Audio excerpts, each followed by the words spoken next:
আসসালামু আলাইকুম। ইয়াম ফুডিজের আজকের পর্বে আমি আপনাদেরকে করে দেখাবো খুবই মজার একটি ব্রকলি ভর্তা। এখন কিন্তু প্রচুর পরিমাণে ব্রকলি পাওয়া যাচ্ছে, তাই চাইলেই কিন্তু আপনারা এই অসাধারণ স্বাদের ভর্তাটা করে দেখতে পারেন। বিশেষ করে গরম ভাতের সাথে এই ভর্তাটা খেতে কিন্তু দারুণ লাগে। চলুন তাহলে দেখে নিই কীভাবে তৈরি করবেন।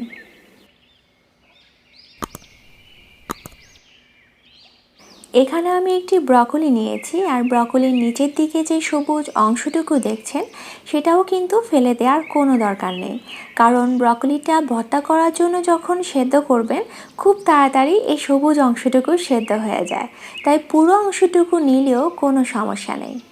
এখন আমি ব্রকলিটাকে ছোট ছোট টুকরো করে কেটে নিচ্ছি। কেটে নেওয়া হয়ে গেছে, যেহেতু ব্রকলিটা একটু বড় সাইজের তাই আমি সবটা দিয়ে করব না, ঠিক এতটুকু পরিমাণে রেখে দিচ্ছি। এখন আমি ব্রকলিটাকে সেদ্ধ করে নিব, তার জন্য 1.5 কাপ পরিমাণ পানি দিয়ে দিলাম। এর থেকে বেশি দেওয়ার দরকার নেই, কারণ ব্রকলিটা সেদ্ধ হতে খুব বেশি সময় নেয় না। এখন সামান্য পরিমাণ লবণ দিয়ে দিচ্ছি। একটুখানি মিশিয়ে নিয়ে ঢাকনাটা লাগিয়ে পানিটা একদম শুকিয়ে যাওয়া পর্যন্ত সেদ্ধ করব। ব্রকলিটা সেদ্ধ হতে থাক, চলুন এবার এর পরে কী করবেন সেটা দেখিয়ে দিই। এখন আমি একটি প্যানে 1 টেবিল চামচ পরিমাণ সরিষার তেল দিয়ে দিলাম। অবশ্যই সরিষার তেলটা দেওয়ার চেষ্টা করবেন, যেহেতু এটি একটি ভর্তা, খেতে ভালো লাগবে। এখন দিয়ে দিচ্ছি 4টি শুকনো মরিচ ও 3টি কাঁচামরিচ। আপনারা যে কোনো একটি দিয়েও এই ভর্তাটা করতে পারেন। এখন দিয়ে দিচ্ছি 2 কোয়া রসুন, তবে রসুনটাকে আমি একটু কুচি করে নিয়েছি। আর রসুনটাকে আমি 1 মিনিটের মতো একটু ভেজে নিব। এখানে আমি যে পরিমাণ শুকনো মরিচ এবং রসুন ব্যবহার করেছি, আপনারা আপনাদের ভর্তার পরিমাণ অনুযায়ী বাড়িয়ে কমিয়ে দিতে পারেন। এবার দিয়ে দিচ্ছি একটি পেঁয়াজ কুচি, আর পেঁয়াজটাকেও আমি একটু নরম হয়ে যাওয়া পর্যন্ত ভেজে নেব।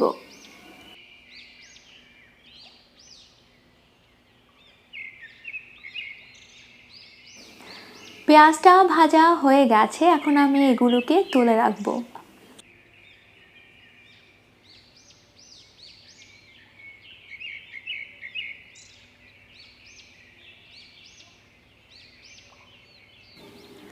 এখন আমি যে প্যানটাতে পেঁয়াজটা ভেজেছিলাম তার মধ্যে 2টি পাকা টমেটো কুচি করে কেটে একদম নরম হয়ে যাওয়া পর্যন্ত ভেজে নিব।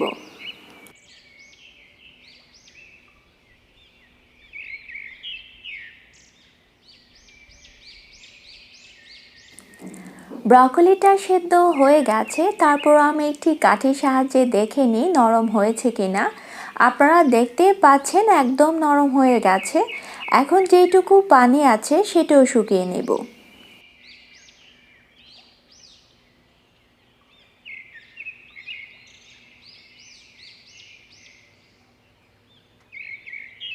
টমেটোটা ভাজা হয়ে গেছে, ঠিক এই রকমটা হলেই নামিয়ে নিতে হবে।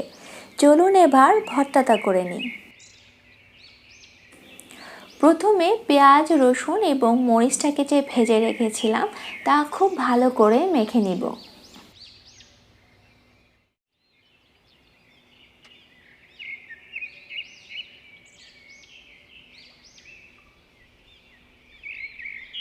এখন দিয়ে দিচ্ছি সেদ্ধ করা ব্রকলিটা, আর ব্রকলিটাকেও আমি খুব ভালো করে মেখে নিয়ে যে টমেটোটা ভেজে রেখেছিলাম সেটা দিয়ে দিব। আর সব কিছু এভাবে আলাদা আলাদাভাবে মেখে নেওয়ার কারণে এই ভর্তাটার স্বাদ কিন্তু অনেকখানি বেড়ে যায়। আর আজকের রেসিপি ফলো করে অবশ্যই বাসায় তৈরি করে দেখবেন। রেসিপিটা ভালো লাগলে একটি লাইক দিতে এবং আপনার মন্তব্য জানাতে ভুলবেন না। এই রকম নতুন নতুন রেসিপি পেতে আমার চ্যানেলটিকে সাবস্ক্রাইব করে রাখতে পারেন। এখন দিয়ে দিচ্ছি ধনিয়া পাতা কুচি এবং সামান্য পরিমাণ লবণ। যেহেতু ব্রকলিটা সেদ্ধ করার সময় লবণ ব্যবহার করেছিলাম, তাই এখন সামান্য পরিমাণে দিচ্ছি।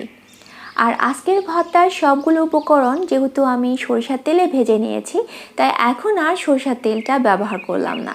তবে আপনি যদি পছন্দ করে থাকেন তাহলে এই অবস্থায় আরেকটু সরিষার তেল দিতে পারেন। তৈরি হয়ে গেছে আমার ব্রকলি ভর্তা। গরম ভাতের সাথে এইরকম একটি ভর্তা হলে আর কি লাগে। কথা হবে অন্য কোনো ভিডিওতে নতুন কোনো রেসিপি নিয়ে। সে পর্যন্ত ভালো থাকবেন সবাই। আল্লাহ হাফেজ।